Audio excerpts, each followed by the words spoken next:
A todas por estar aquí presentes. Agradecemos en primera instancia a la Universidad Nacional de la Patagonia San Juan Bosco, que está cumpliendo hoy años y por la que pido un fuerte aplauso.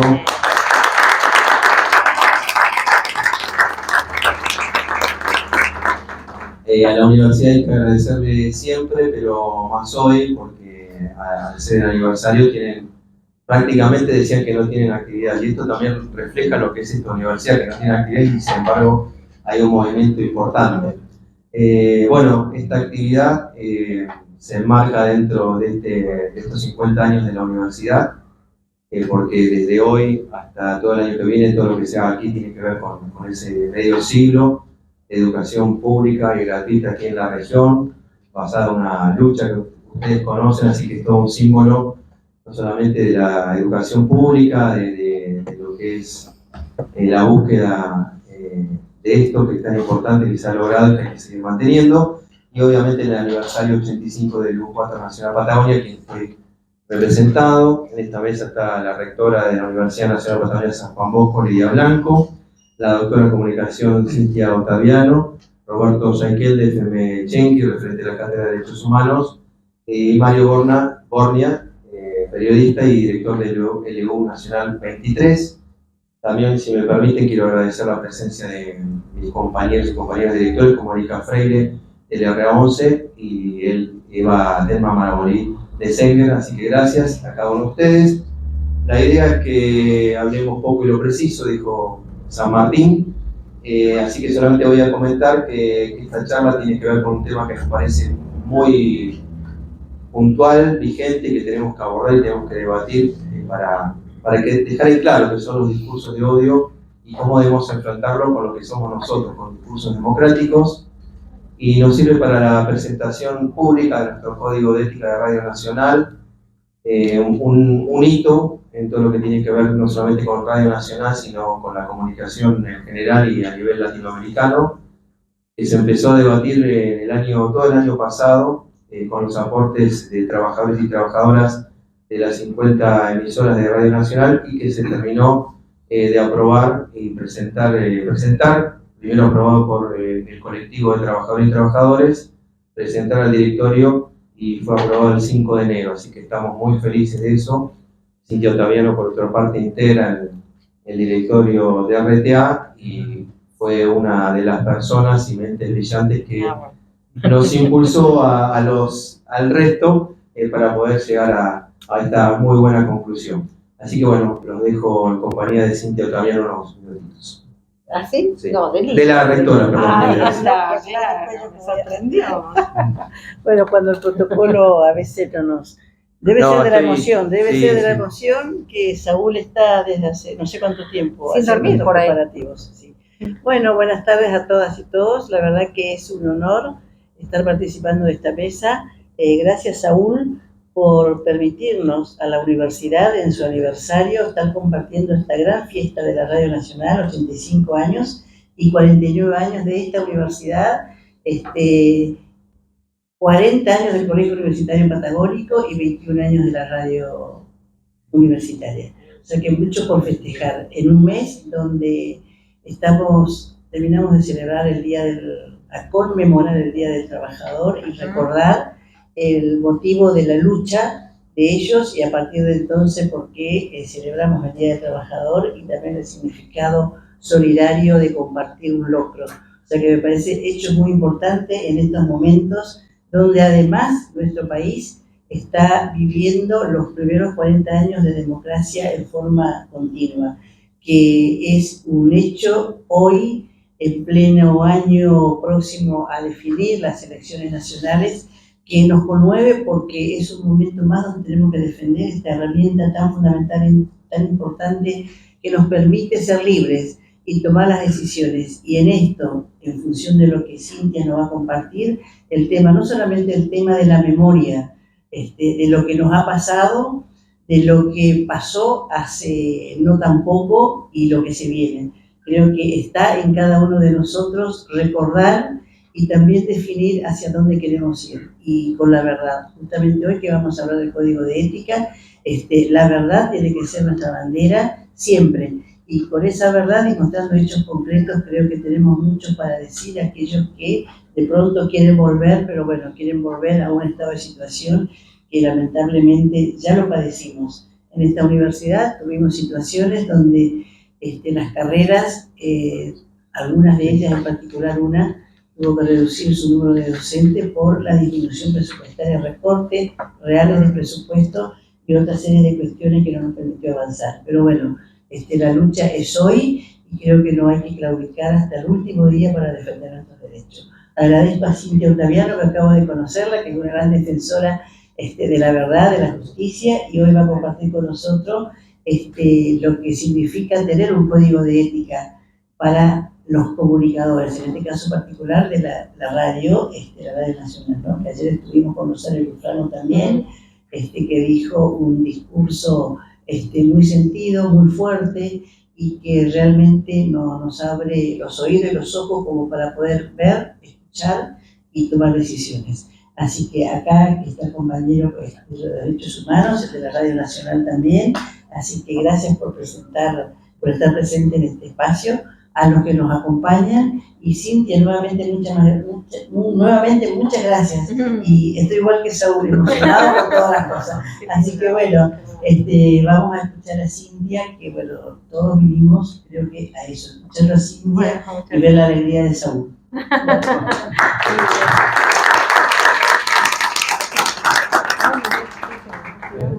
Bueno, muchísimas gracias, muy buenas tardes a todos, muy buenas tardes a todas, y a quienes se incomoden, muy buenas tardes a todos también. Podemos hablar de lenguaje inclusivo, lenguaje no sexista, viendo de qué manera vamos ampliando los horizontes de nuestra democracia. Y la verdad es que es un honor para mí poder estar acá. También haberte conocido el día de 5 minutos, a veces pasan esas cosas, ¿no? Que te producen chispazos, ¿no? De 5 minutos que después por ahí nos acompañan toda la vida, y es lo que espero. Ya tenemos un pequeño proyecto sobre las enfermeras de Evita, sobre las enfermeras que también cuidaron a Perón en su último tiempo, así que ya vamos a seguir trabajando. Que van en el próximo billete. Que van a estar en el próximo billete. Bueno, qué interesante, lo voy a vincular entonces por ahí justamente. No lo van a ver, pero hay un próximo billete de 100 pesos de Evita, que del otro lado de Evita, que de paso está mi teléfono también, me acompaña, van a estar esas enfermeras. Las enfermeras de Evita, que fue prácticamente una milicia que creó Evita, y que se la asocia a esa milicia, a esa escuela de enfermeras, a muchas ideas sobre las que vamos a hablar hoy.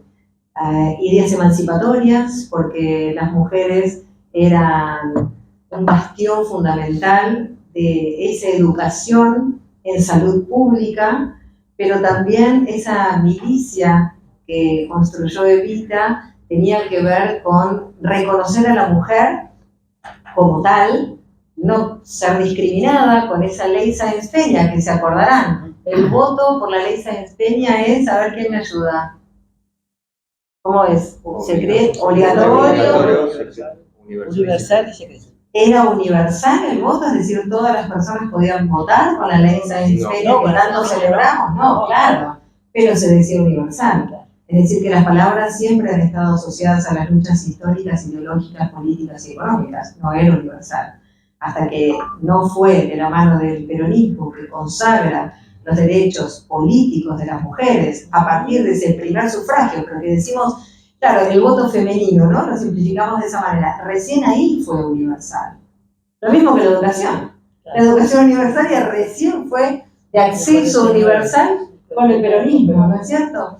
Entonces, muchas veces se van usando las palabras para definir mundos que no siempre representan esas realidades. Y fíjense, esta milicia, como les decía, también asociada a movimientos emancipatorios, no solo de las mujeres, sino en el conocimiento y en la autonomía. Les enseñaban a manejar jeeps, motos, adiestramiento de perros. ¿Y qué les pasaba a esas mujeres, que en general venían de clases muy populares, que no tenían acceso a la educación, al conocimiento y absolutamente casi ninguna decisión en los términos de la vida social, política y democrática? Cuando iban caminando hacia la escuela de enfermeras que quedaba en Recoleta, les tiraban agua, baldazos de agua de esos balcones que en aquel entonces se decían oligarcas, ¿no es cierto? Pero ¿cuánto hay de esas tradiciones de exclusión, de esas voluntades discriminatorias y estigmatizantes que todavía perduran?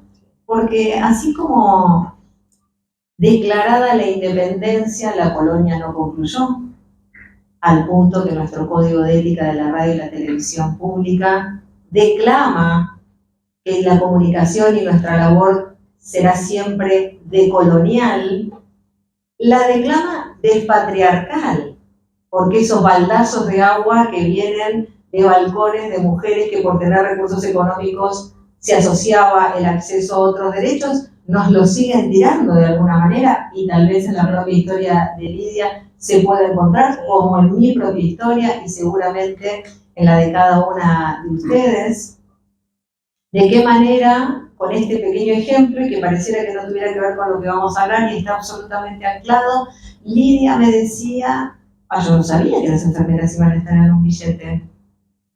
Esa decisión política de visibilizar y desanimalizar, porque lo que hizo el último neoliberalismo fue quitar a nuestros próceres, héroes y mártires, más allá de que podamos no estar de acuerdo con la trayectoria de cada uno de ellos, porque es cierto que tenemos que construir siempre la historia, tenemos que apropiarnos de la historia en la escritura nacional, popular, emancipatoria, feminista de esa historia.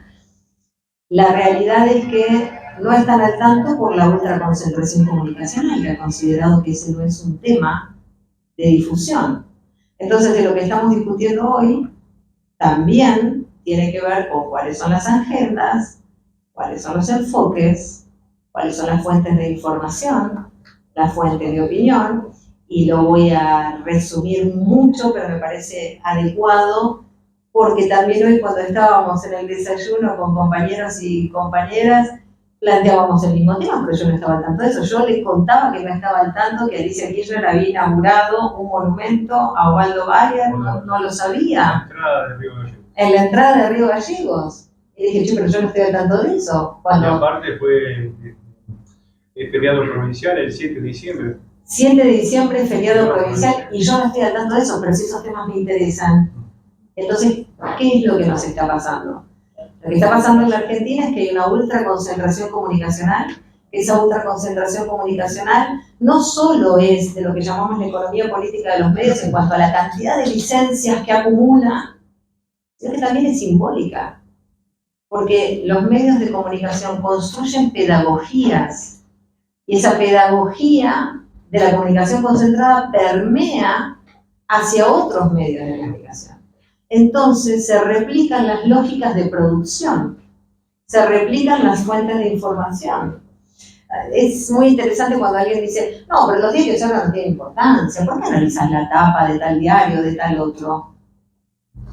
Porque es una forma de imponer agenda, porque no se trata necesariamente de que lo lea la mayor cantidad de población, sino quienes toman decisiones a la hora de determinar cuáles son los temas, cuáles son los enfoques, cuáles son las jerarquizaciones periodísticas, ¿no?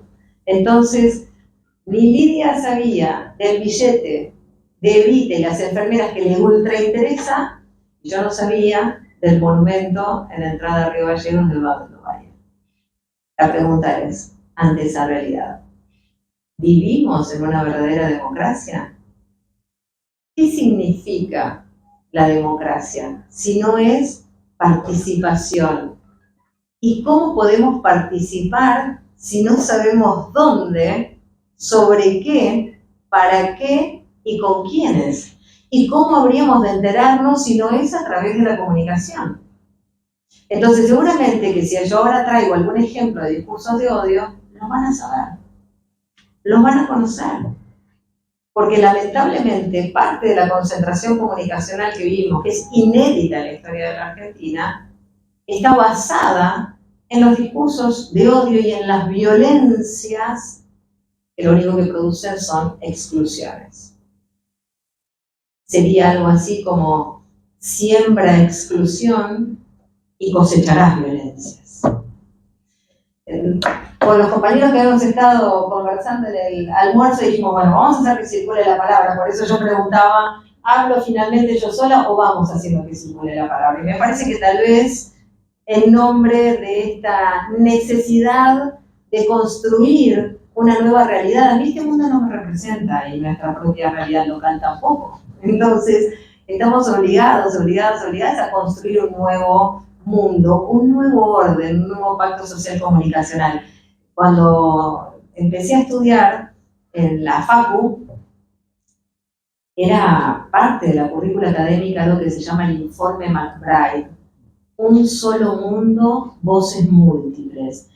El informe McBride se llama así porque es un señor irlandés, Sean McBride, que lo que hizo fue estar al frente de una comisión de notables que recorrieron el mundo en busca de saber qué estaba pasando con la circulación de la información, que solo era norte-sur.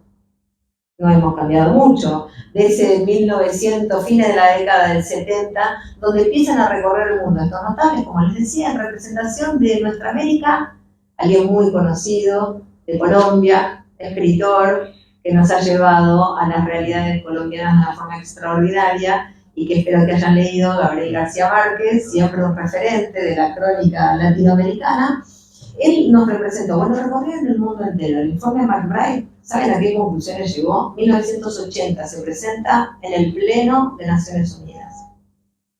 ¿Cuáles eran los problemas comunicacionales? La concentración, la mercantilización, la globalización, porque buscaba homogeneizar, unificar consumidores públicos en vez de audiencias o ciudadanías comunicacionales plenos sujetos de derecho, porque en el marco del capitalismo que se estaba proponiendo se requería generar consumidores puros y netos. Esos mismos conflictos que quedaron escritos en el informe McBride, se escribe, que invito a que lean, fue muy similar a las conclusiones que llegaron, entre comillas, los padres de la democracia acá en la Argentina. A mediados de la década del 80, Alfonsín, preocupado porque es mucho más relevante la democracia que su propio gobierno, funda el Consejo para la Consolidación de la Democracia, el COCODE, y también junta a un grupo de notables, la mayoría varones, entre ellas una mujer muy destacada, por lo que leíamos, por lo que escuchábamos y porque todavía le seguimos dando a nuestras hijas, hijes, canciones y textos de ellas. María Elena Walsh, casi nadie lo sabe, pero María Elena Walsh formó parte de esta comisión, de este Consejo para Consolidar la Democracia, y se preguntaron qué hacer con la comunicación.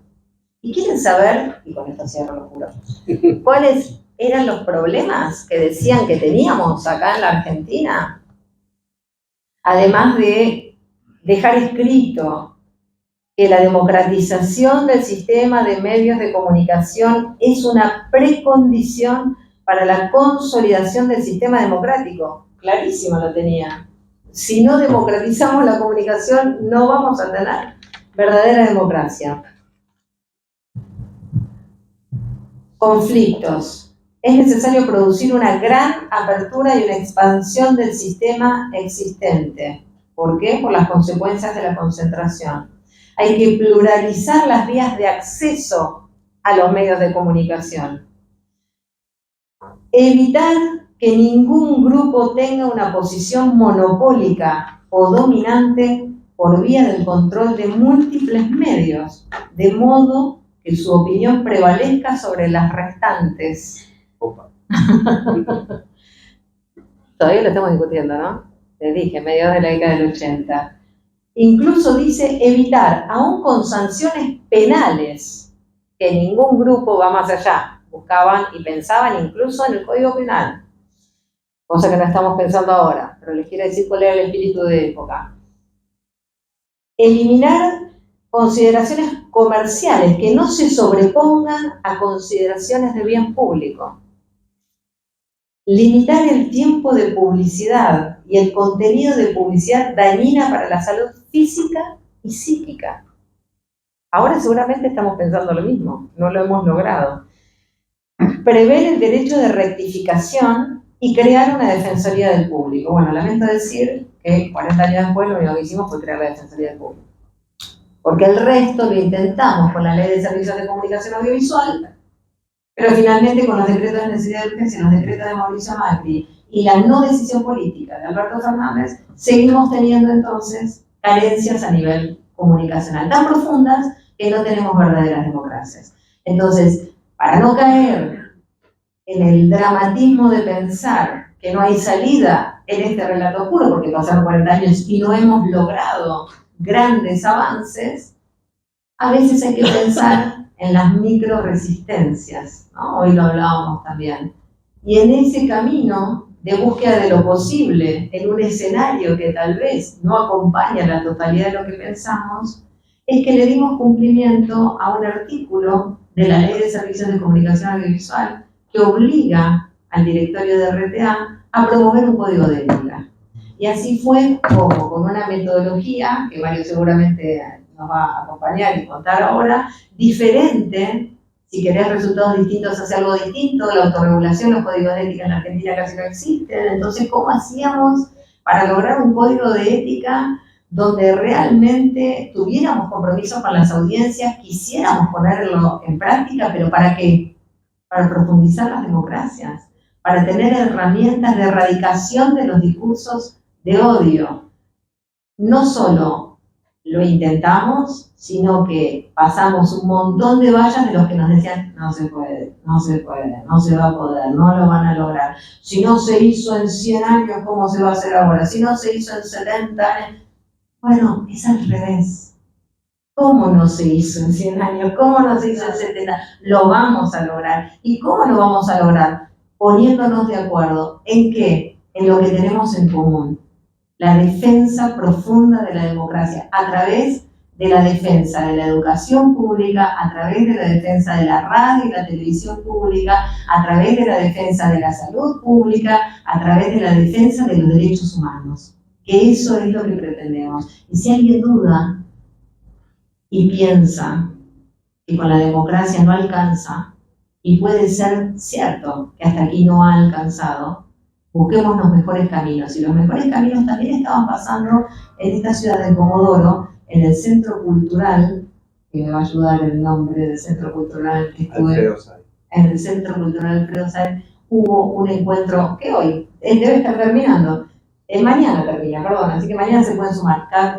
Todo lo que tiene que ver con gobierno abierto, todo lo que tiene que ver con Estado abierto, que es la base de la democracia, la participación. Y eso fue lo que hicimos desde nuestro pequeño espacio y que pueden replicar todas las personas todo el tiempo en esos lugares en los que estén. Entonces, ahora sí, si nos quiere contar cómo partimos desde ese imposible que nos decían y llegamos al código de ética que tenemos para compartir, para ir viendo cuál es el articulado y que queremos no solo que lo conozcan, sino que cuando escuchen la radio, perdón, Mario, pero que cuando escuchen la radio y no se esté cumpliendo, reclamen, se comuniquen, vayan y toquen la puerta, porque sin participación realmente no hay democracia. Y no hay participación sin compromiso. Y no hay compromiso si no reconocemos que quienes están a nuestro alrededor no solo existen, sino que son personas y tienen los mismos derechos que nosotros, que nosotras y que nosotros. Así que sigue Mario con esta rueda, ¿vale? No, pero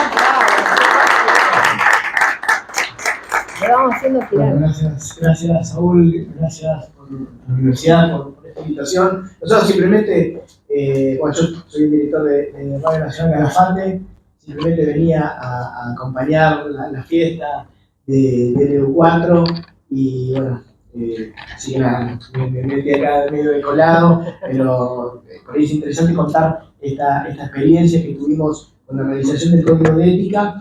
Y quería comenzar igual, aprovechando que están mis paisanos de Calafate, para agradecer la presencia y sobre todo ver la dimensión que tuvo la Patagonia.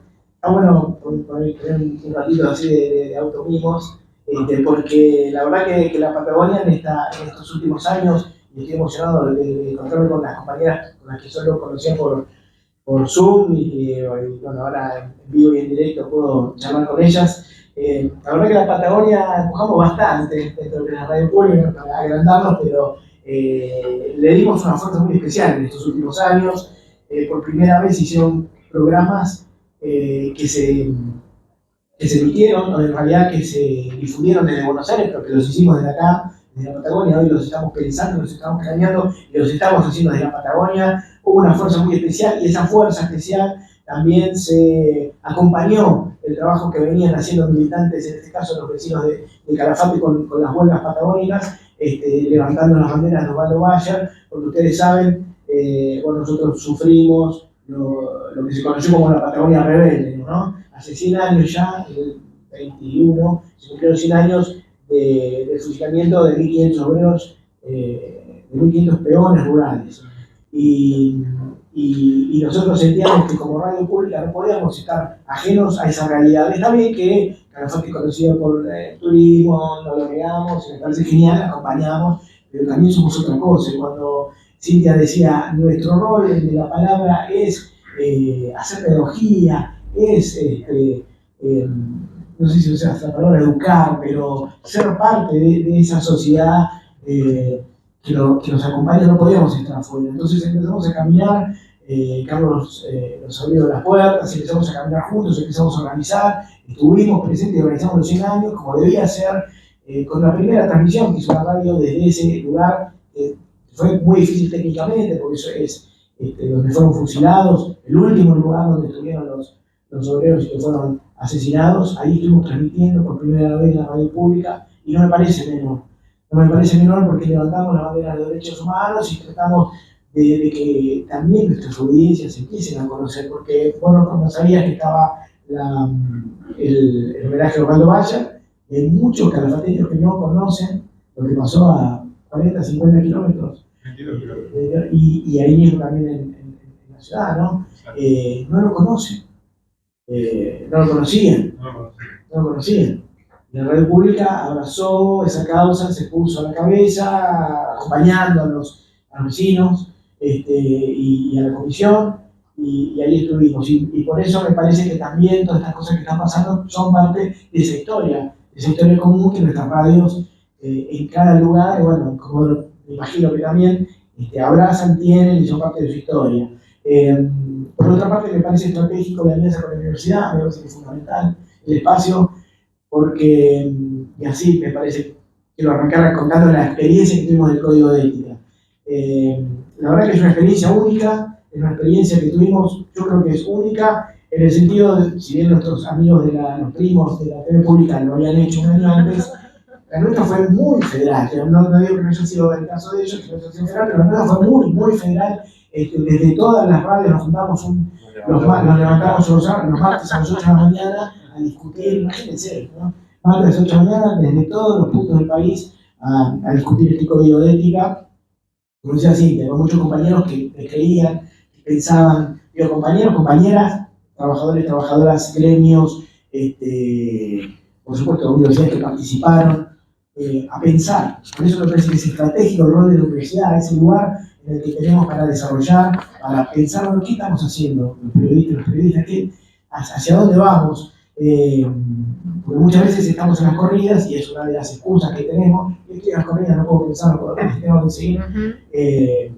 Bueno, tomamos esa decisión, nos sentamos a las 8 de la mañana los martes, y ahí estábamos. Qué bueno, ahora nos vemos en la vida real, pero siempre fue una cara de Zoom.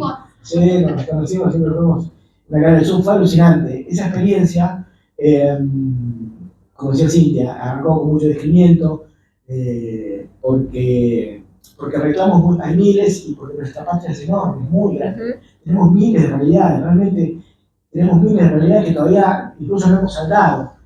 Pueblos originarios, pueblos indígenas, imagínense, nos transamos en palabras que atraviesan toda nuestra geografía, no es que cada uno tiene la verdad, no sé, nuestros amigos y compañeras del norte tienen también su verdad, bueno, a veces es muy distante a la nuestra, no significa que sea. Y bueno, ahí estuvimos empezando y empezamos a trabajar, nos empezamos a juntar. La verdad que la tarea de Silvia de juntarnos, de alentarnos también a la discusión, que muchas veces uno cree que es estéril, o que es la famosa frase del sexo de los ángeles, ¿no? Que a veces uno dice, pero en serio vamos a discutir esto y por supuesto que valió la pena. valió la pena generar este primer código de la radio pública.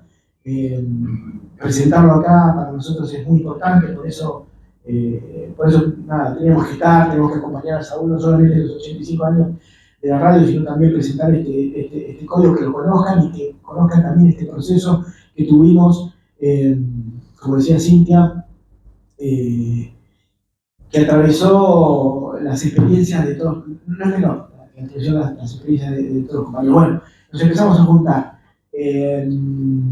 empezamos a debatir, bueno, las ideas, lo que traía cada uno, y no quedaron, después, bueno, lo vas completando, porque hay cosas que se me van a ir de la cabeza, y en realidad me parece que lo importante y lo fundamental es que trabajadores, trabajadoras, vecinos, vecinas, porque estuvieron invitados todos, se juntaron durante todo un año, pensaron la comunicación, como decía Cintia, no estamos atravesando un momento,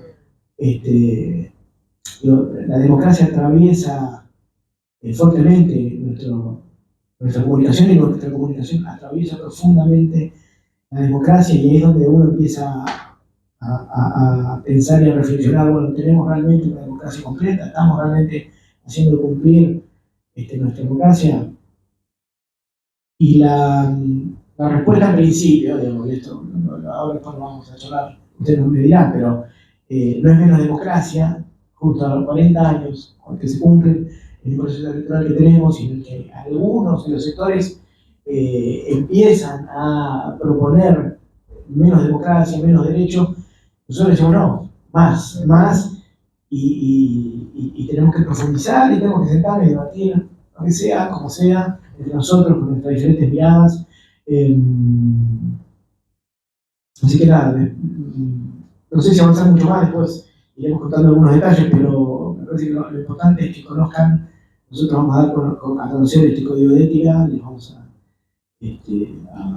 pasar el link para que puedan descargárselo, para que lo puedan leer, para que puedan consultarlo, y como decía Cintia, que puedan también exigirnos a nosotros de la radio pública que se cumpla. Algo que de alguna manera dice, si yo justo ayer me llegan mensajes a la radio de oyentes que todavía, creo yo, puede ser que lo hayan leído, pero que me cuestionaron algunas cosas en Malvinas, muy interesante, porque atravesó todo, hablamos mucho de Malvinas, de todos los temas que nos atravesaron, y nosotros tenemos un público muy participativo, en general, yo creo que, y eso es genial, pero me parece que eso es justamente lo que buscamos fortalecer con esto. Acá no es una letra muerta que nosotros decimos, bueno, hasta acá llegamos y esto es una ley que se debe cumplir, sino que también es una letra que abre el debate y que quiere generar más discusión. No quiero, digamos, sé que esto es una mesa redonda, vamos a seguir charlando, y seguramente hay un montón de cosas que están quedando afuera, y vamos a seguir charlando entre ustedes, con ustedes.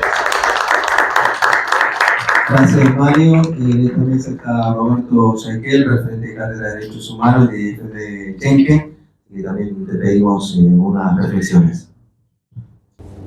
Sí, bueno, gracias, Saúl. Cuando Saúl nos invitó como Grupo Pro Derecho de los Niños, por mi doble pertenencia, yo empujaba para que sea del Grupo Pro Derecho de los Niños, porque pensaba en qué podía aportar esta mesa, ¿no?, tan rica de conceptos y de recorrido, ¿no?, y cómo poder aportar en esta democracia, como decía la rectora, esta democracia que pareciera ser que en algunos momentos son débiles, pero en otros momentos son muy fuertes, y mucho tiene que ver el derecho a la expresión. Y en eso la radio comunitaria FM del Chenque, del colectivo Grupo Pro Derecho de los Niños, Niñas y Adolescentes, se inscribe en un contexto neoliberal de los 90, comenzamos a militar allá por los años 90, y esto de la democracia y el discurso del odio me traía a muchos mensajes de determinados medios de comunicación cuando éramos los medios insurgentes, ¿sí?, subalternos, los diferentes rótulos, ¿no? Y la verdad que nos hacían mucho mal en el colectivo. Y teníamos mucho, esta micro resistencia que dijo la compañera, también la supimos ofrecer en su momento, hasta que dos radios, una de la Ranchada, interpuso una acción de amparo frente a llevar a la Corte Suprema de Justicia. Bueno, también somos miembros del colectivo Farco, del Foro Argentino de Radio Comunitaria, desde hace muchos años, y nos conectamos con el Sistema Interamericano de Derechos Humanos, ¿no? Vino el relator de la expresión, la Rectoría de Expresión, a ver cómo estaba. Bueno, resulta de que las radios comunitarias no teníamos nuestro, como yo digo acá localmente, nuestro documento nacional de identidad. ¿Qué significaba? Que no éramos radios comunitarias. Éramos radios clandestinas, insurgentes, sí, pero nunca una radio, en este caso comunitaria. Y esto tenía que ver mucho con la concentración de los medios y tomar la comunicación como una mercancía y no como un bien social y comunicacional. O sea, este concepto de la comunicación como un derecho humano lo empezamos a construir entre varios colectivos. Nosotros éramos 50 radios comunitarias. Hoy, la última reunión que fue en La Pampa, en la asamblea, somos más de 150 radios de diferentes características, de género, disidencia, radios de pueblos originarios. La verdad que es ver así 150 radios y 200 asambleístas es muy movilizante. Y en ese sentido, la radio comunitaria FM del Chen, que nosotros pudimos empezar a construir y a deconstruir un discurso hegemónico que estaba instalado en determinados medios, y empezar a ofrecerle este discurso, este contradiscurso de los derechos humanos. ¿Y por qué este contradiscurso de los derechos humanos? Porque para hablar de los derechos de los niños, niñas y adolescentes, que como base de la Convención es un tratado de derechos humanos, es un tratado específico de derechos humanos. Entonces nos empezamos a conectar con esas estructuras, debatirlo, esas lógicas, y empezamos a construir lógicas de hacer comunicación distinta. Por eso en el foro de radio comunitaria, cuando salimos con el informativo del Chenqui y con el informativo Farco, que se produce en Rosario, decimos otras voces, la otra noticia, el otro punto de vista. El otro punto de vista no significa que sea bueno o malo, sino que tenemos otra forma y otra mirada de ver la información, otra mirada de ver la noticia, y esa noticia que refleja determinados acontecimientos sociales a determinados colectivos sociales. La radio comunitaria FM del Chenqui no tendría razón de ser, y el núcleo de base es la retroalimentación entre los movimientos sociales. O sea, nosotros vamos e interaccionamos con los colectivos LGTBI+, con el colectivo de mujeres y disidencias, con los pueblos originarios, con los pueblos migrantes, con los jóvenes. Buscamos que las voces de ellos sean escuchadas y sean transmitidas por ellos mismos, por ese colectivo, no más allá que uno hable por el otro, que uno hable por los pueblos originarios, por los pueblos mapuche, por los pueblos tehuelche, o por las niñeces, o por las mujeres, o por la disidencia, que ellos vayan apropiándose de esa palabra y esa forma de hacer comunicación. Y en ese sentido descubrimos que la buena voz y la linda voz no existía. El hola, ¿qué tal? Es para los grandes medios. Para nosotros, cualquiera de nosotros o nosotros, podemos tomar el micrófono y hacer de esa voz la expresión. Y en ese sentido es importante trazarle, como también se decía en el panel, el tema de los derechos humanos.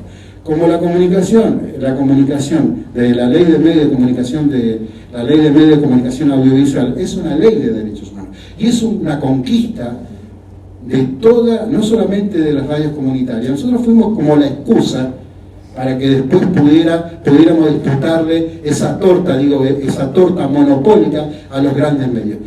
Pucha, si no va a ser odio que le pudimos recortar estos 30% que tenemos hoy en las radios comunitarias del espectro radioeléctrico para poder decir nuestras propias voces, de nuestras propias palabras. Yo creo que ahí hay un odio bastante fuerte de determinados sectores. Y en ese discurso del odio, como decía, hay que trazarle un marco de referencia. Y el marco de referencia es la Declaración Universal de los Derechos Humanos. La Declaración Universal de los Derechos Humanos declara el derecho a la expresión en su artículo 13, pero también trae un principio estructurante de todos los tratados de derechos humanos. Es muy sencillo esto. Si nosotros lo vemos como principios, o sea, como orientación, como visión, el artículo 1 dice: todos los seres humanos nacen libres de dignidad y derecho. Y yo discuto todos los días de estos temas, porque me apasiona y soy un activista con amigos, con vecinos. ¿A dónde dice todos los mapuches? ¿A dónde dice no, dice todos los seres humanos, porque la Declaración Universal trae una nueva categoría, la de los seres humanos como sujeto pleno de derecho. Esto, como dice Ana Allen, tenemos derecho a tener derecho por el simple hecho de ser ser humano. Y esa es la lógica que nosotros avanzamos en la editorial de la radio comunitaria FM El Chenque. Por eso ustedes nos van a escuchar la radio comunitaria FM El Chenque, la radio de los derechos humanos. Pero estos principios de igualdad y de expresión no tienen que verse como compartimiento estanco. Y ahí es donde tenemos que luchar permanentemente con un capitalismo que fragmenta permanentemente, inclusive hasta los conceptos, y da acomodado o naturalizado de determinadas palabras que terminan siendo rótulos y que responden a sistemas criminalizantes, ¿no? Una palabra como el menor. ¿Por qué jugamos con el menor? El niño y adolescente y las niñeces. Y fíjense que hasta ahora todas esas palabras no toman la voz verdadera del niño, niña y adolescente, porque repetimos hasta el cansancio la palabra infancia. ¿Y saben qué significa infancia? Significa sin voz. De ahí viene el jardín de infante, la infantería, viene todo lo que es la parte de sin voz. Y todavía seguimos repitiendo en los grandes medios. ¿Por qué pasa eso? Porque no le trazamos la mirada a los anteojos de los derechos humanos, y cuando le pasamos, y con esto que intenta hacer el código de ética para poder establecer una comunicación más humanizante y una ética más humanizante, yo creo que a partir de ahí se genera la interpelación, ¿no? Esta interpelación de ida y vuelta con esos colectivos que de una u otra manera tienen la destilería del odio. Ahí traía un concepto de un tal Mac Angenat, que dice que los discursos del odio, en tanto discursos sociales, buscan imponer una única forma de interpretación sobre los acontecimientos, ¿no? Esto, como traía la compañera, la globalización. ¿Qué es la globalización? La globalización es el triunfo, entre comillas, del pensamiento único, del pensamiento totalitario, pero es del pensamiento mercantilista.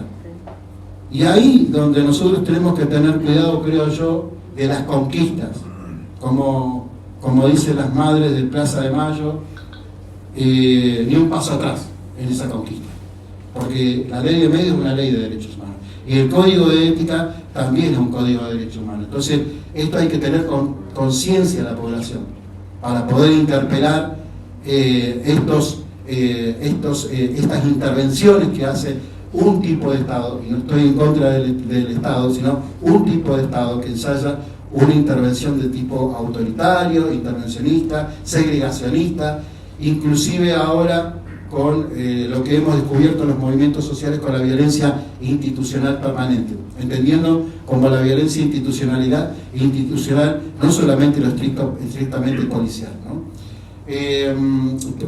Y volviendo al discurso del odio, y tomando a este autor que lo toma Gramsci, que me pareció interesante traerlo, Gramsci decía que los discursos del odio se organizan como una doctrina de hierro, donde todas las diversidades, diferencias, disidencias deben ser silenciadas, segregadas y eliminadas. Y esto, fíjense cómo lo vemos en la lucha permanente con los colectivos sociales. Nosotros, desde las radios comunitarias, lo vemos, porque prácticamente las noticias al pueblo mapuche, un ejemplo de la noticia, un ministro de seguridad dijo que había que cazarlo como animales. Nadie dijo nada. Está naturalizado, está legitimizado. A las mujeres, a los movimientos sociales que luchan por su derecho, que luchan por otro amor también, porque también hay que debatir qué es el amor dentro de la lógica de los derechos humanos, y tiene que ver mucho con la fraternidad. No hay un tipo de amor, no hay un tipo de familia. No dice, una vez hace años, que se me rieron prácticamente todos, cuando en la Facultad de Ciencias Jurídicas, en una clase que decía, va a llegar el día que los varones van a poder casarse, decía yo. Y eso me anticipaba el matrimonio igualitario. Y eso porque veía a la Declaración Universal de los Derechos Humanos, es muy clara, interpelar con eso. Y hoy tenemos la ley del matrimonio igualitario, felizmente, ¿no? Más allá que todavía falta mucho que trabajar en estas cuestiones, desde las formalidades a los hechos. Y en eso la radio comunitaria tenemos un rol también, por ahí, como decía el compañero, hasta educativo, ¿no? Buscando estrategias de diferentes maneras como para poder llegar a la población, pero que se apropie por lo menos de una herramienta comunicacional distinta o diferente. Y un poco para redondear, les traje algún marco legal que yo veía de referencia para esta democracia y los discursos del odio, porque siempre hay reglas, pero hay excepciones. O sea, esto de la libertad, me pregunto, ¿podemos decir todo lo que querramos? Y bueno, ¿en qué contexto? Bueno, de eso se encargó también la Declaración Universal de los Derechos Humanos, como el derecho a la expresión en el artículo 13, también en el Pacto de San José, más conocido cariñosamente como el Pacto de San José de Costa Rica, pero técnicamente la Convención Americana de Derechos Humanos, que en el artículo 13 también habla de la libertad de pensamiento y la expresión, pero en el Pacto de Derechos Civiles y Políticos, más precisamente en el artículo 19, habla sobre el ejercicio de la libertad de expresión, entraña deberes y responsabilidades. Y la palabra responsabilidad es responder, hacernos cargo de nuestros dichos, ¿no? Y también el impacto que puede causar, no solamente individualmente, como dice en una opinión consultiva en la Corte Interamericana, individual, sino a nivel social y colectivo. Creo que es importante haber traído estos temas del discurso del odio y entrelazarlos con la democracia, porque creo que las democracias pasan y tienen que madurar, ¿sí?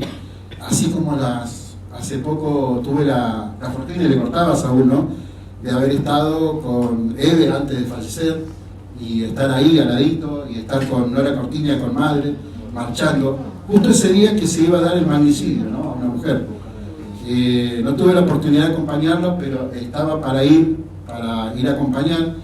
Pero si ustedes me preguntan qué sentí en ese momento, el jueves, la verdad es que fue una parálisis cuando yo volvía de otro lugar, de otro sector de Buenos Aires. Habíamos marchado a las 6 estuvimos con Madre de Plaza de Mayo, estuvimos prácticamente con más de 30 personas, después de la marcha, charlando, conociéndonos con los compañeros y compañeras, y después se marchó prácticamente a ese momento que debe ser un punto de inflexión en Argentina, porque creo que lo que se representa en cada sector, antes de todo ese acto material, como dicen los abogados, hay un hecho no solamente intelectual, y dentro de la intelectual una materia prima que vamos descubriendo, que es el odio, ¿no? El odio al otro, el odio por ser diferente al otro. Creo que hay un odio de esas características, lo saben los pueblos originarios, las mujeres, ¿sí? Los migrantes, con las terminologías peyorativas, maliciosas, que se vierten día a día en los grandes medios. Creo que la radio, por eso era pertinente hablar, si bien desde la cátedra podemos dar mucho más anclaje de contenido y conceptualizaciones. Creo que la experiencia de las radios comunitarias como estructuras vivas, que del odio tenemos un doctorado nosotros, porque, bueno, ya los rótulos, la clandestinidad, la insurgencia, que cuando llegábamos a Rosario, por ejemplo, me decía la compañera, ¿viste cómo nos están tratando radios insurgentes, las clandestinas? Bueno, y bueno, hoy tenemos ese documento nacional de identidad, y creo que en ese sentido, como ha dicho Madre de Plaza de Mayo, ni un paso atrás. Y creo que para poder redondear y superar algo que por ahí hemos aprendido de las madres, que vaya si que nos han enseñado, ¿no? Porque siendo los genocidas, que ellos no respetaron prácticamente ni un elemento de un Estado constitucional de derechos humanos, prácticamente no se le dispensó el mismo trato. ¿sí? Ellos se juiciaron, tuvieron todo su proceso, su debido proceso, se les respetó cada uno de sus derechos, el derecho a la docencia, el derecho a tener un abogado, a un juez natural, etcétera, etcétera. Pero en definitiva, las madres nunca utilizaron el odio como bastión. Por eso siempre, cuando marcho con las madres, siempre hay una bandera que dice el amor vence al odio.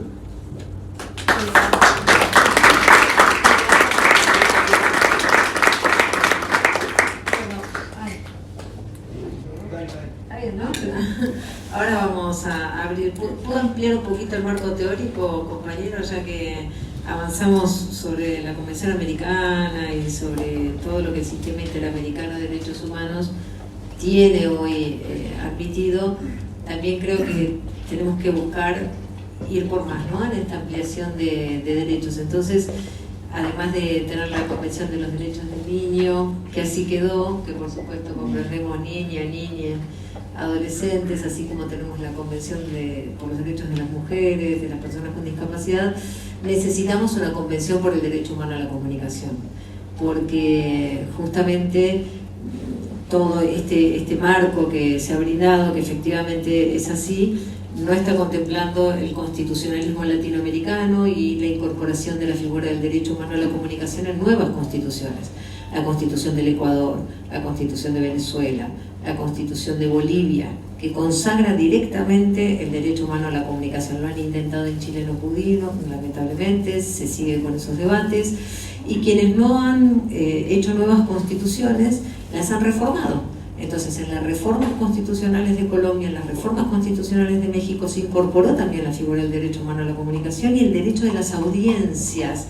Es decir, estamos dando un paso más allá de la categorización de la libertad de expresión, porque cuando hablamos del derecho humano a la comunicación decimos, es dar y recibir información, buscarla y difundirla a título individual, a título colectivo, pero también a reclamar cuando se vulnera ante una institución especializada. La Defensoría del Público puede ser una, pero podría ser otra, y a que se repare ese daño. Por eso estamos en el marco de los derechos humanos también. Entonces, realmente, desde mi punto de vista, justamente a partir del informe McBride, lo que se hizo fue sepultarlo, porque parte de la conflictividad quedó demostrado que la circulación de la información era norte-sur, quedaron demostradas las discriminaciones y exclusiones. Entonces quiso Estados Unidos, que hicieron las grandes potencias, dijeron, no, acá, crucial, esto no va. Tenemos que recuperar ese informe de McBride para darle el impulso suficiente, llegar a una convención por el derecho humano a la comunicación, porque si no, lamentablemente vamos en retroceso. Y los discursos del odio también, no son todos los discursos. Hay Antonio Guterres, que secretario general de Naciones Unidas, hace muy poquitito en una carta dijo: hacer frente al discurso de odio no significa limitar la libertad de expresión. Esto lo digo porque cuando se habla en los medios empiezan, la libertad de expresión, la libertad de expresión. Bueno, el secretario general de Naciones Unidas dijo claramente: hacer frente al discurso de odio no significa limitar la libertad de expresión ni prohibir su ejercicio, sino impedir que este tipo de discurso degenere en algo más peligroso, como la incitación a la discriminación, la hostilidad y la violencia, que están prohibidas por el derecho internacional. Entonces acá la discusión no es los discursos de odio eliminan la libertad de expresión, o no estamos hablando de lo mismo, estamos hablando de cosas distintas y las podemos profundizar, pero la idea, porque ya pasó casi una hora, son un poquito más de las 17, es abrir, ¿no? Sí, bueno, la idea es que cada uno aquí de los presentes pueda preguntar, pueda opinar. Para eso venimos todos aquí, no solamente los que estamos a este lado de la mesa. Por razones de tiempo nos quedan 40 minutos, así que si quieren aprovecharlo, voy pasando el micrófono para allá. Lo que nosotros queremos expresar es que nosotros luchamos contra esa desmemoria, porque la lucha por la memoria es una lucha contra la desmemoria. Nosotros somos vecinos normales, comunes, jubilado, ama de casa, compañera, mamá. Pero ¿qué encontramos? Escuchamos durante toda mi vida y la de ella, la Osvaldo Bayer, cuando hablaba de 1500 peones fusilados. en 1921. Fusilados, no era un régimen militar ni nada, había democracia, como decía ella, pero ya venían matando, entonces esos peones rurales que querían mínimas condiciones de vida, lo único que lograron que el ejército argentino, mandado por Hipólito Yrigoyen, que era el presidente, que la gente lo había votado contra los famosos liberales, eligió esa persona, y esta persona fue la que a través del 10 de caballería fusiló, desapareció, lo que siempre hacen. Ellos dicen que hacen todo en nombre de la patria, pero esconden todo lo que hacen. Pasaron muchos años, nunca se supo nada, hasta que llegó Osvaldo Bayer, 50 años después, y develó lo que había pasado. Hubo una gran conmoción, se hicieron algunos actos, pero cuando nosotros llegamos al Calafate, nos encontramos que estaba olvidándose de todo eso, y nadie se hacía cargo. Así que fuimos ahí frente a Tanzania, como decía Mario, hay un cenotafio que se había inaugurado, nunca más hizo nada. Osvaldo escribió en página 2, en la contratapa, decía vergüenza, porque estaba todo olvidado, nadie se acordaba. Entonces nosotros como vecinos dijimos, bueno, vamos a hacer una comisión, a ver qué pasa. ¿Y qué pasó? Que nadie se hacía cargo de nada. Dijimos, no, pero hay un cenotafio. Me imagino, bueno, la estancia Anita no se hace cargo de ese cenotafio. Fuimos a la municipalidad. No, nosotros no tenemos nada que ver. Están hablando de acá, 22 kilómetros de acá. Nosotros no nada que ver con la municipalidad.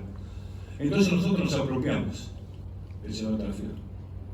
Lo pintamos de negro y dijimos que todos los 8 de diciembre, que fue la fecha en que se fusilaron entre 200 y 270 peones, no sin antes haberlos torturado, como acostumbraba el ejército, como lo siguen haciendo durante todos los años, siguen haciendo hasta hace muy poco, lo siguen haciendo todos los días, con muchos compañeros también.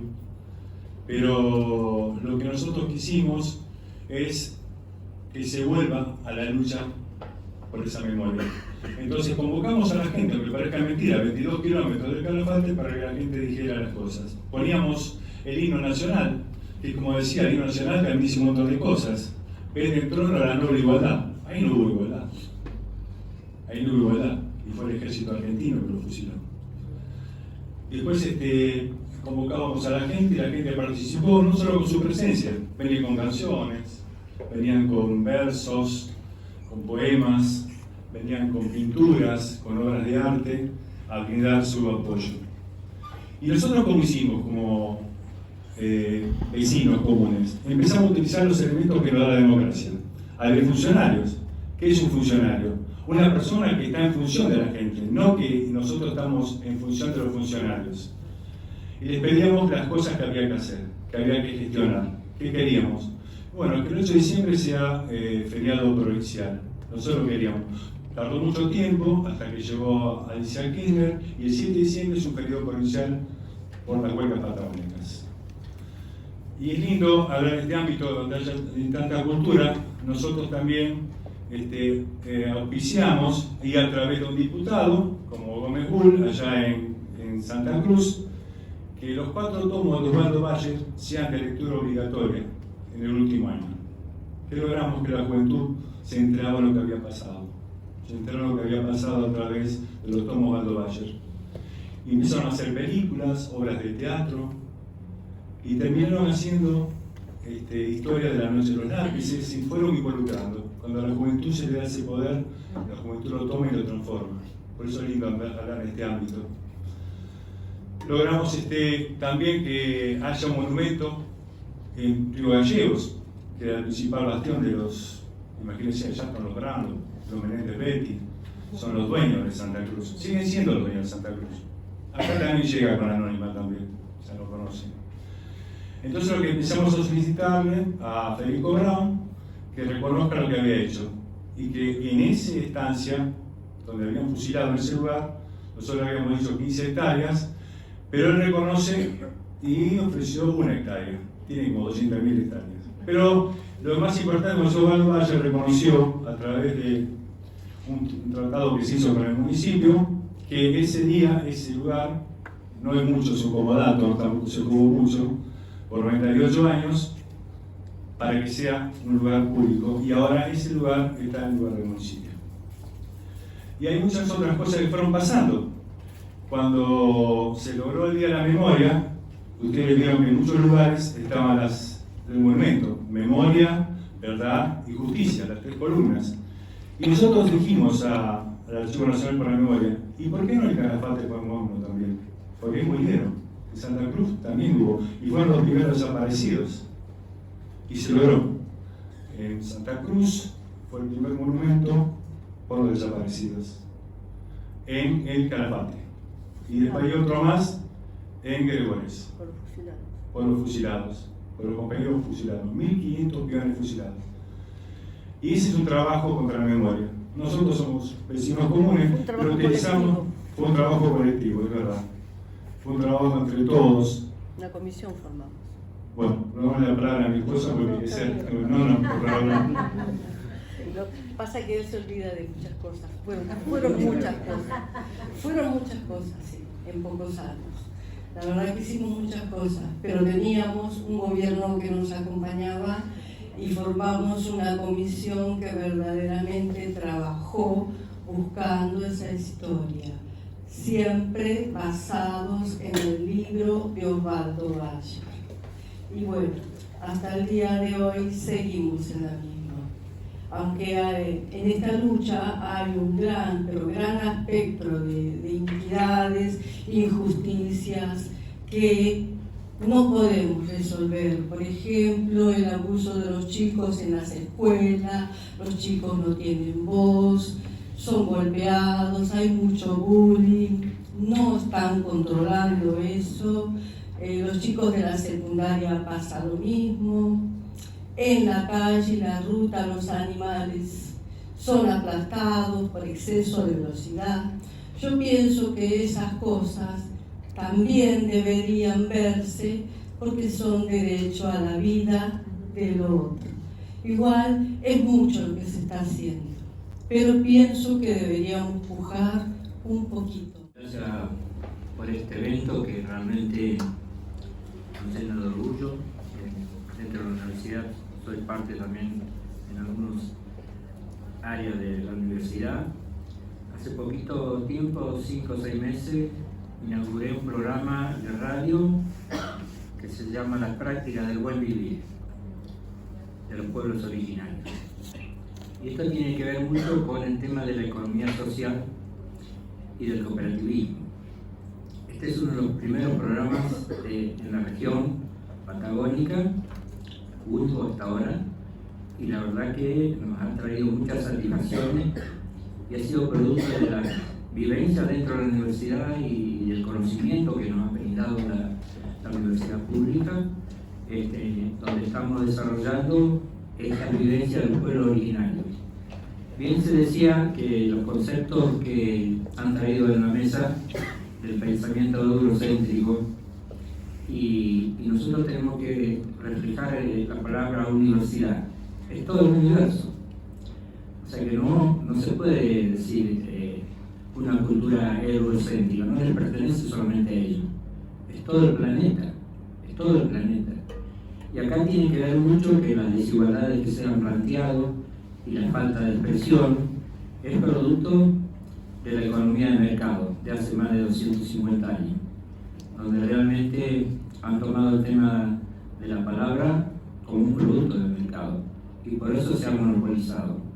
Y por eso esos sectores que defienden la economía del mercado han monopolizado, les interesa tener ese monopolio porque está manchado con sangre ese monopolio. Papel prensa, la consolidación de estos grupos monopólicos a nivel de todos los medios, y por eso fue tan importante la ley de medios audiovisuales, y por eso fue el ataque y el lobby para que no pudiera aplicarse. Si bien algunas partecitas por ahí se pueden hacer, pero realmente es muy bueno este debate porque realmente yo creo que siempre hay que llevarlo a los barrios, hay que llevarlo a los lugares del territorio, porque a la universidad venimos los que realmente nos interesa la capacitación, ¿no es cierto?, la formación, pero en este momento estamos yendo desde la universidad hacia los barrios con el tema de la economía social, con el tema del cooperativismo. ver si podemos este año ya inaugurar también en la universidad un proceso de educación cooperativa por encima de la temática que es la tecnicatura del cooperativismo. Y eso tiene que ver con la práctica, no solamente con la teoría. O sea, la teoría y la praxis es la que hace reflejar estos pensamientos de los pueblos originarios que tienen más de 11.000 años, más de 11.000 años, y donde el tema del medio ambiente, ellos lo tenían tan claro que nos entregaron un paraíso cuando vino la explotación mecanizada, de las nuevas tecnologías, de la producción en serie, y este sistema actual del capitalismo está destruyendo esa naturaleza que llevó miles de años, millones de años en la formación de estos recursos que hoy son tan codiciados. Por eso es muy auspicioso lo que está pasando, porque la pandemia nos dio la posibilidad de visibilizar estas desigualdades, y durante ese periodo volvió a rejuvenecer el planeta, a limpiarse los cielos.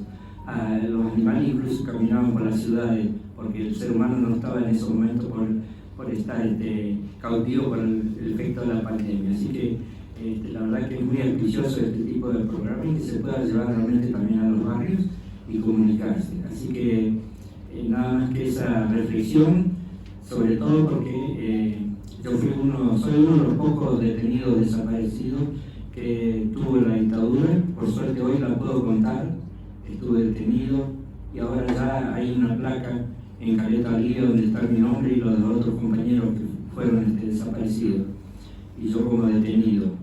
Así que es muy auspicioso todo este proceso de democratización que necesitamos hacerlo, que no solamente sea teórico y de eventos, sino que esta democratización pueda atravesar la educación primaria, secundaria y universitaria. En un momento hablaron de esto de reparar. Creo que reparar y no ser punitivista en este sistema patriarcal, de explotación y todo que venimos hablando, de colonial, que me parece una palabra clave. Rita Segato lo dijo ahora en el tercer foro, para romper con el binarismo. En la sociedad es colonial el binarismo, si eso no lo entendemos en Argentina estamos al horno. Entonces, ¿cómo hacemos para romper un poco las lógicas, para no ser punitivistas? Porque creo que la potencia que tienen los medios de comunicación es de reparar justamente. Cómo usar esas herramientas de la producción, ¿no?, audiovisual y demás para generar contenido realmente reparador. Que yo, profesor de educación física, para básquet no lo tengo. Digo, la visibilización, ¿no? Cómo generar ahí unas lógicas que puedan romper el sistema y hoy me levanté yo en la kinesiología escuchando TN diciendo, porque los mensajes de odio auriculares a Víctor, porque me hacía mal, me amargaba el día, ¿no? Te digo, ¿cómo exigir? Yo sé que la Defensoría del Público lo hace, hice un curso de comunicación en la Defensoría del Público, vi un montón de cuestiones, escuché que Mauro Viale se tuvo que fumar a Dora Barranco 3 horas para, ¿no? Como estas cosas, pero mega. No que Mauro Viale se tuvo que fumar, sino como para lo que viene, las nuevas generaciones, digamos. Porque hoy con toda esta apertura del colectivo Legitimadas, creo que todo lo que dijeron, el mundo de las identidades trans no están todavía en este mundo, ¿sí? Siguen siendo excluidas. Entonces, ¿cómo hacemos para saber que sos oyente? Todas esas cosas son cosas que me preguntan los cómo y no tengo mucha respuesta. También trabajo en la universidad y hablan acerca de la importancia de generar actividades que involucren a las infancias. Y efectivamente las estamos haciendo. De hecho, terminamos acá y nos vamos con un grupo de 20 estudiantes y docentes a un centro cultural, un espacio en el que estamos realizando talleres de comunicación audiovisual para adolescentes. De algún modo es un trabajo que venimos haciendo que también se construye en las grietas, ¿no? Como un montón de cosas, pero con convicción, porque bueno, con Roberto hemos militado también la Ley de Servicios de Comunicación Audiovisual, desde todos los frentes, digamos, ¿no? Y también hemos denunciado a quienes no han cumplido con los requisitos básicos, digamos, de coberturas periodísticas. Quizás, digamos, con sabor a poco, porque efectivamente coincido, no tiene que ser ahí una penalización, una sanción la que finalmente va a lograr un cambio cultural, ¿no? Pero que es un trabajo de todos y que hay que encararlo con convicción desde todos los frentes, desde quienes tenemos responsabilidades como funcionarios, pero también como docentes y como ciudadanos, ¿no? Y en ese camino sí estamos transitando y empujando todo el tiempo, digamos, porque consideramos que es la educación y la comunicación como una alianza y estratégica para trabajar en este sentido. A mí me incomoda un poco cuando nos ponemos afuera de los problemas. Me incomoda mucho que nos pensemos mejores y que pongamos en otras personas ajenas a nosotros las conflictividades, porque también se pueden transformar en discursos de odio. Entonces, para ir respondiendo puntualmente, en la Argentina no hay todavía una definición consensuada de qué son los discursos de odio. Error, increíble. Estamos hablando de fusilamientos, de genocidios, de delitos de lesa humanidad cometidos desde nuestros pueblos indígenas hasta acá, y todavía no resolvimos qué son los discursos de odio que anteceden a la violencia física. Es decir, las violencias simbólicas, las violencias mediáticas, el uso de la palabra, las estigmatizaciones y todas las retóricas de exclusión anteceden a problemáticas que son todavía más gravosas, pero que si pensáramos que no se llega a esas violencias sin estas primeras, tendríamos otras realidades. Entonces, puedo acercar una definición de discursos de odio que da Naciones Unidas, que considera que los discursos de odio son cualquier forma de comunicación de palabra, por escrito o a través del comportamiento, que sea un ataque o que utilice lenguaje peyorativo o discriminatorio en relación con una persona o con un grupo sobre la base de quiénes son, o en otras palabras, en razón de la religión, el origen étnico, la nacionalidad, raza, etnia, vamos a decir, color, ascendencia, género u otro factor de identidad. Yo acá tendría que agregar nuestra propia ley de servicios de comunicación audiovisual, que cuando da descripciones es mucho más amplia, dice incluso por opiniones políticas, razones económicas, geográficas, porque las discriminaciones en la Argentina las conocemos, ¿no? Las interseccionalidades, cuando no es lo mismo ser una mujer blanca que vive en Recoleta, que estudió en la universidad, que ser una mujer coya que encima vive en las periferias, que no tiene recursos económicos. Y por eso también, volviendo al principio de esta charla, y ya que nombramos tanto a Osvaldo Bayer, la propia madre de la patria, María Remedios del Valle, tenemos dos padres en disputa, San Martín, Belgrano, chique, ¿qué hacemos con la madre? Porque existe una madre y no la conocemos. Y María Remedios del Valle, nuestra madre de la patria, efectivamente, descendiente, diríamos afrodescendiente, negra ella, de armas tomar, empuñó las armas para defender la patria en las luchas independentistas, cuando la Gaceta de Buenos Aires decía que las mujeres debían quedar fuera del campo de batalla, y por eso Mariquita Sánchez de Thompson, que es así, la requete conocemos, ponía plata para que en el fusil se pusiera su nombre. Lo que pasa es que no nos cuentan la historia completa, por eso la tenemos que contar. María Remedios del Valle empuñó fusil, Belgrano no la quería, después la nombra capitana y es Rosas la que lo asciende, y finalmente es nuestra madre de la patria. Las interseccionalidades, porque decíamos negra, combatiente, luchadora, emancipadora ella, y la pobreza, ¿no? Una persona con pocos recursos económicos, con todos los recursos que las patrias necesitan, que son el que ella puso. Espera que le termino la idea. Entonces, los discursos de odio tampoco son todos. Cuando vos decías cómo nos descubrimos odiantes o cómo sabemos cuándo, hay un muy buen trabajo del Observatorio de la Discriminación en Internet del INADI, que se los recomiendo, es de libre acceso. ¿Cómo podemos detectar estos discursos de odio? La construcción de la otra persona como alguien diferente. Identificar a un grupo determinado, el famoso ellos, nosotros, ¿no? Una generalización en torno del ellos y el nosotros, terminar con todas las diferencias que pueda tener un grupo, porque es obvio que un grupo, por más que sea grupo, no se comportan todos iguales y piensan todos de la misma manera y hacen todo lo mismo. Hay diferencias. Entonces, el discurso de odio, acordémonos, la primera realidad es cuando ya hay una diferenciación ellos, nosotros, y la segunda cuando hay generalización. Todo ese grupo es de determinada manera. Elimina las diferencias individuales. Y las características que se le asocian a ese grupo son negativas. El tercer punto, la clasificación de chivo expiatorio, cuando a ese grupo se lo hace responsable de todos los males sociales o de todas las problemáticas económicas. Entonces, hay una diferenciación, son ellos, es un grupo, reconozco sus características, la asocio a cosas negativas, digo que todo el grupo es igual y que encima son los responsables de todos los males. Y el último punto es la deshumanización. Entonces, yo creo que con esas 4 características nos podemos aproximar mejor a que es un discurso de odio. Entonces, la construcción de esa otredad amenazante, el otro diferente, con características específicas, negativas, la estigmatización, la discriminación, la responsabilización de todos los males y la deshumanización. Eso es lo que el preludio de todas las dictaduras y de todo lo que venimos hablando. Ahora, ¿qué hacer? Ya, una pregunta muy famosa. ¿Qué hacer? Lo que vos decís, bueno, claro, porque yo no quiero que sea el caso de Mauro Viale, yo no quiero que sea este caso puntual.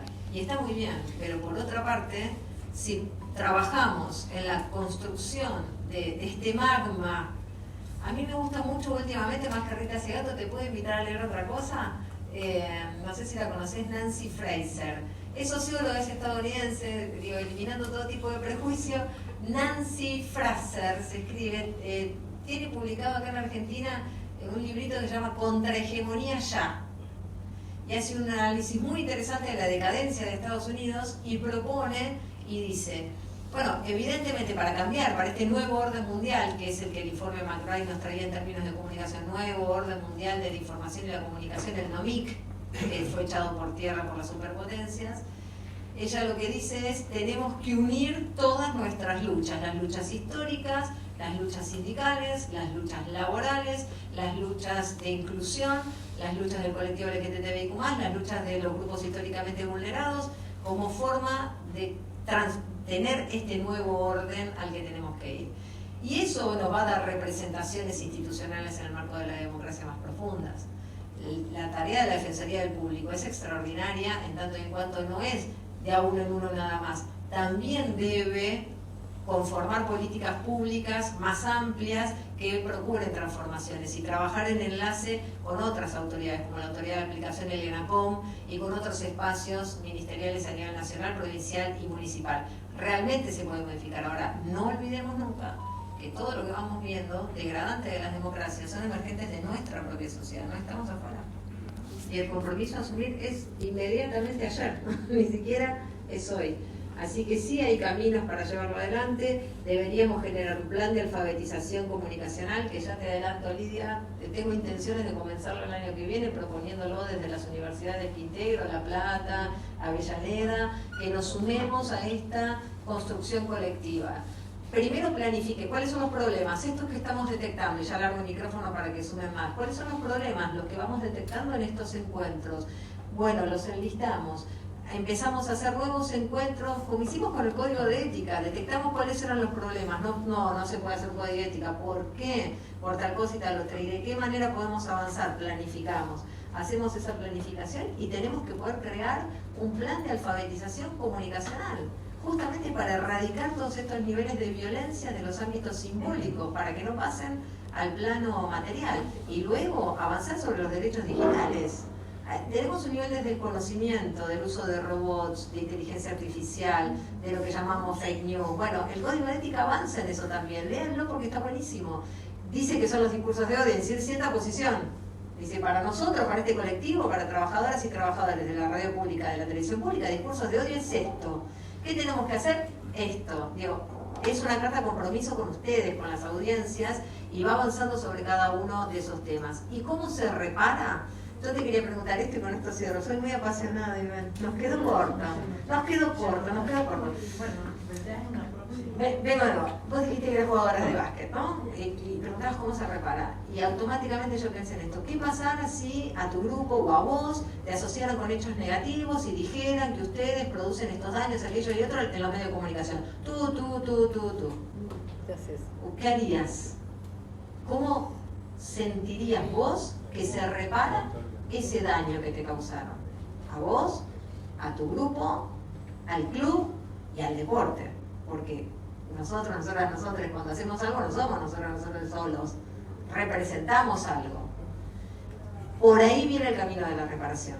La victoria y el triunfo es inexorable, pero anímense, tengan el coraje suficiente para dar la lucha. No se queden ahí sentados con lo que le están diciendo en la televisión. Creen nuevos mundos y que esos mundos los tengan ustedes como el eje central del sujeto de derecho que colectivamente, con esta Pachamama, con esta tierra, va a decir: este mundo sí me representa, este mundo es el que quiero, porque defiende los derechos humanos y porque es capaz de imaginar nuevos derechos humanos como el compañero, que se le reían, que se le burlaban. Pero escucha esta frase: los que aseguran que es imposible no deberían interrumpir a los que estamos intentándolo. No nos interrumpan, dejen de intentarlo. Muchas gracias. Deberíamos saber cómo proceder ante los genocidios que pasaron, ante la discriminación, ante las diversidades. Hemos hablado hasta cómo hacer humor. O sea, son cosas, hasta cómo llevar adelante conducciones deportivas y abordarlas. La integración, obviamente, lo que tiene que ver no solamente con las mujeres, sino diversidades y demás, en equipos de trabajo y demás. Es decir, es una herramienta que hemos pensado, han debatido los trabajadores y trabajadoras de las 50 emisoras para no cometer los errores, para no tener que repararlos. O sea que es un paso adelante que ojalá que los medios públicos y los otros también imiten este código de ética, tomándose el trabajo de haberse reunido durante un año los martes a las 8:30 o directamente copiarlo porque está muy bueno. Gracias.